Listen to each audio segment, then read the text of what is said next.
es que qué cantidad de preguntas. Hace unos días salió la nota de que unos geólogos, mi querido Álvaro Velasco, fundador, cofundador y director general de Sky Alert, colocaron 1000 sismógrafos alrededor de la falla del Anillo de Fuego, una de las zonas con mayor actividad sísmica en el mundo. ¿Esto es cierto y para qué sirve?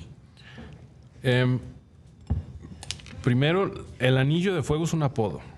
Es un apodo a todo el choque de placas que se compone desde Chile hasta Nueva Zelanda. ¿Y no le quieren poner un nombre más bonito? O sea, a las personas que nos asusta, pues no sé, las placas del osito, una cosa así, menos. O sea, desde Chile a Nueva Zelanda.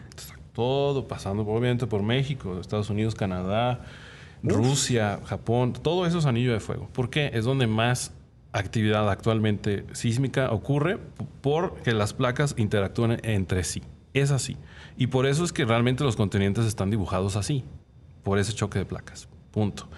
Que tengan 1000 sismógrafos, pues no es una iniciativa de una persona ni de un grupo, tiene que ser de cada país. México tiene sismógrafos de todo tipo. El Sismológico Nacional tiene para medir la magnitud. Son los únicos que la pueden dar. Y ahí no se dice grados Richter, se dice magnitud. Ya no se dice grados Richter, ¿eh? Pura magnitud. Ni escala Richter, se dice magnitud 7.2. Y ya, exactamente. Y de ahí hay otros sismógrafos como el nuestro que mide intensidad, que eso yo creo que es más o menos esa iniciativa. ¿Para qué la intensidad? Para alertar.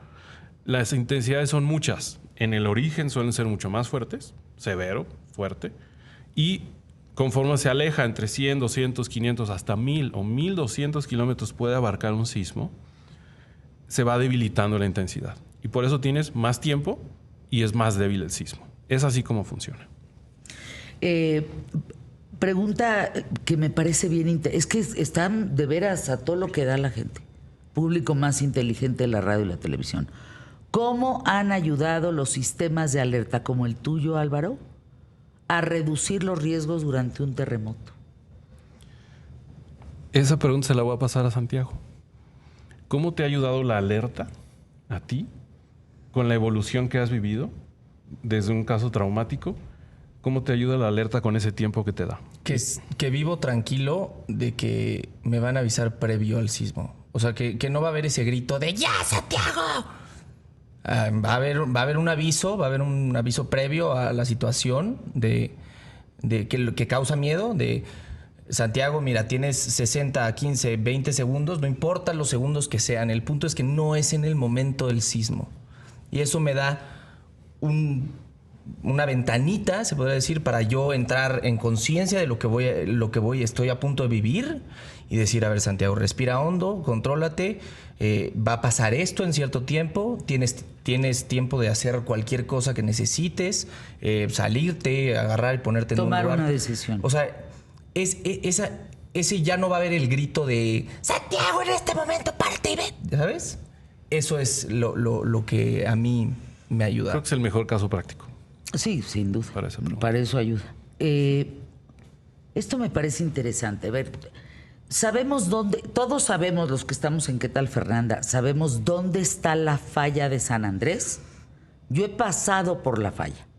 La falla es muy clara. Es ir de un escalón a otro.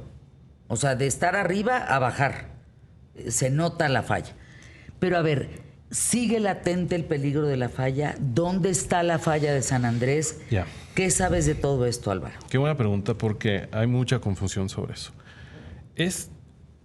La interacción de los sismos no solo en choque de placas, existen fallas.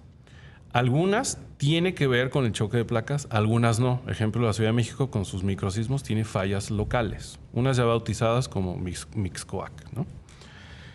La de San Andrés es la más famosa por marketing, porque está en California. Empieza en Canadá y termina en México.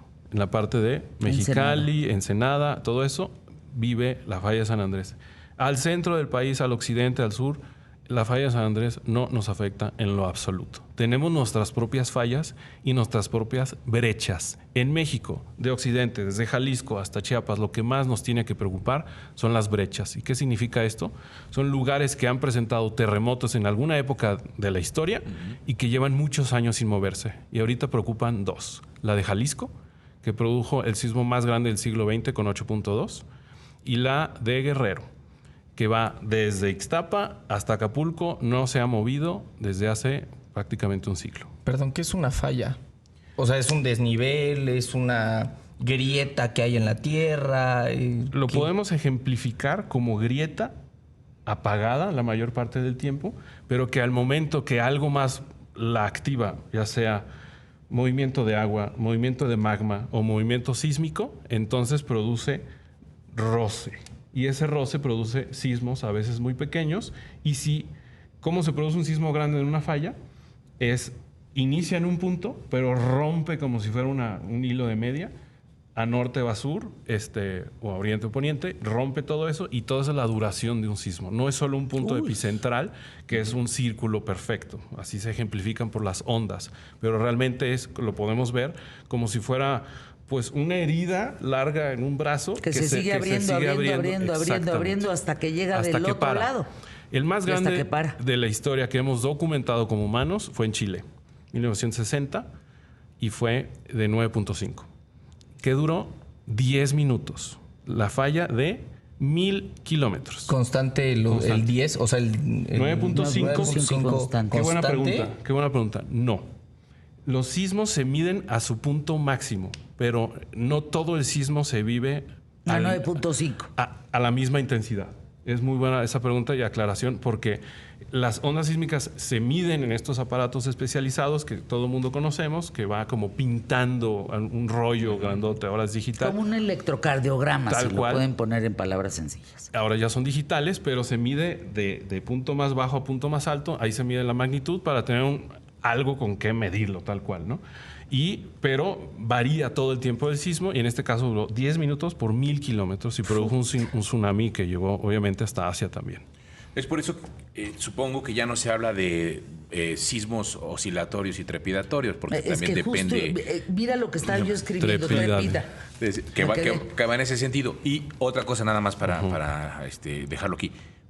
¿Qué pasa con el? Decías que está Guerrero, que son el tema de las fallas. Brechas. De las brechas. Pero ¿qué pasa con Puebla? Sobre todo porque también somos una zona volcánica. En el caso, por ejemplo, de Puebla, el día que reviente el Popocatépetl, ojalá que nunca pase, pero el día que el Popocatépetl reviente, pues va a ser, cuídate de Dios. Puebla, Morelos, Jalisco, Michoacán, Es que estamos en el Estado de centrito. México. Exacto. Guerrero en la parte más cercana al centro, Oaxaca, La panza de la República Mexicana. Chiapas, Veracruz, una partecita de Campeche, una partecita de Tabasco. Todo eso puede producir sismos.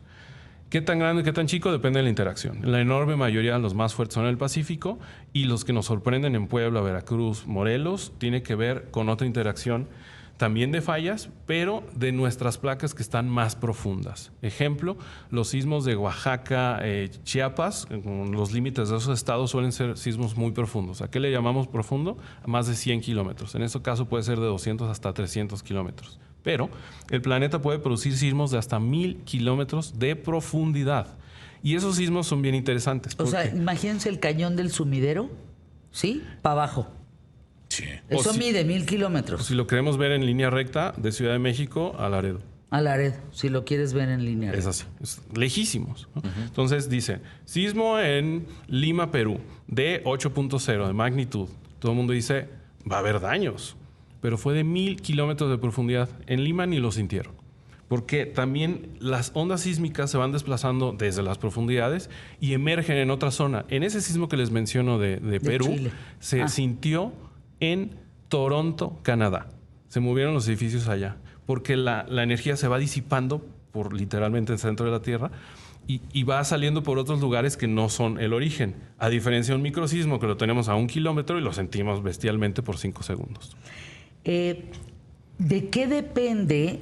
Entiendo que el oscilatorio se mueve de izquierda a derecha, se mueve en círculo. trepidatorio tiembla, es decir, de arriba abajo, de arriba abajo. Es más devastador un trepidatorio que un oscilatorio, hablando, por ejemplo, de edificios, hablando... No es lo mismo que te muevan de lado a que te muevan para arriba y para abajo. ¿De qué depende que sea trepidatorio o oscilatorio? Todos los sismos tienen los mismos componentes. Todos tienen trepidatorio y todos tienen oscilatorio.